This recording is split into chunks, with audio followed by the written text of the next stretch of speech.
and this was after the service. So I preached in a town in the mountains, in an area called Kikwa, and so it's the Baptist church in Kikwa, and the only way to get there is on the ATV.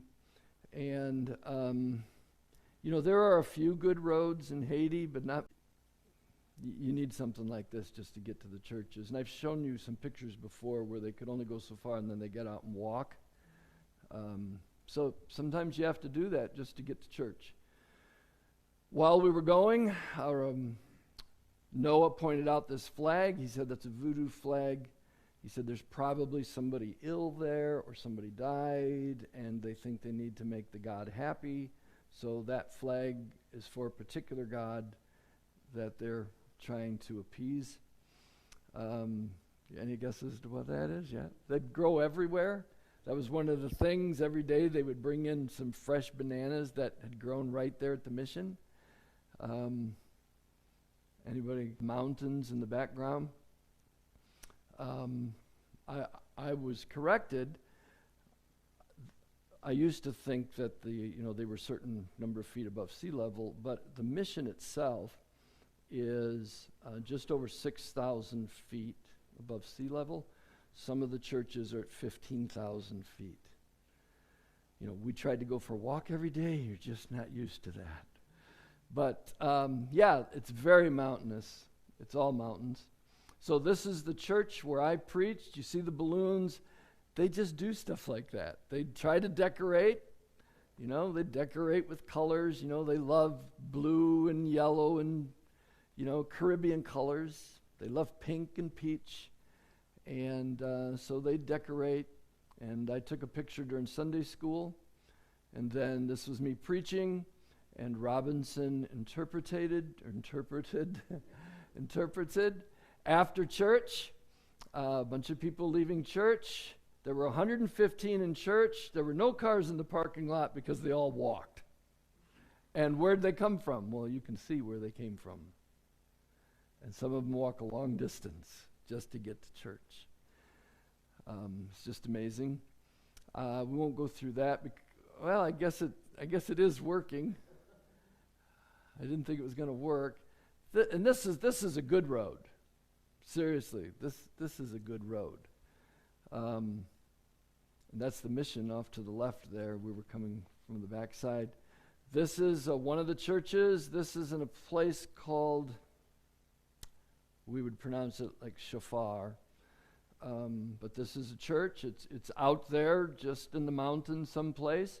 It's one of the churches that Pastor Safin and Jaffo have oversight of. They have a Christian school there.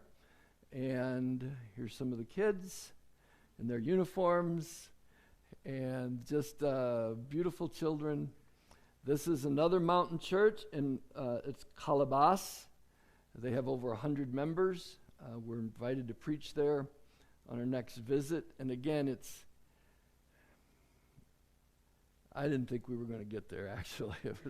It was rough. But anyway, that's a church at Calabas. It's one of the churches. This is Pastor Stefan.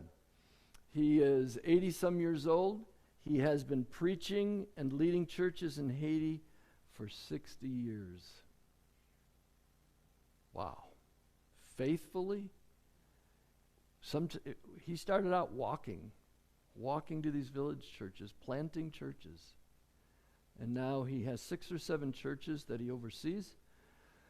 But while we were there, you can see he's a very dignified man. While we were there, he suffered a stroke. So we went to his home to visit with he and his wife. And because he can't get around right now, all of that work falls on Jaffo. And so now Jaffo has to be the sole pastor of the church, and they normally have 120 to 150 people in that mountain church. Whether you do anything for me or not, I will tell you about a need. I need tires on my vehicle, and he really did. I had seen a few days before, I had taken a look at the tires on his vehicle, and very bad, almost bald, riding around in those mountain roads. And one of the tires, the left front tire, literally had a big hole in it, down to the tread, the steel in there. And it was just a big, and we gave him $400, and that paid for 4 new tires for his vehicle. And he said that he can't even get to the hospital, he can't go to the doctor appointments because the tires are just too bad on his vehicle. So we were able to give him some money. Jeffo then took the vehicle the next day and put tires on it. And it was just a sweet time of fellowship with he and his wife. There were a couple other people there. One of his brothers, he has several brothers who are part of the church.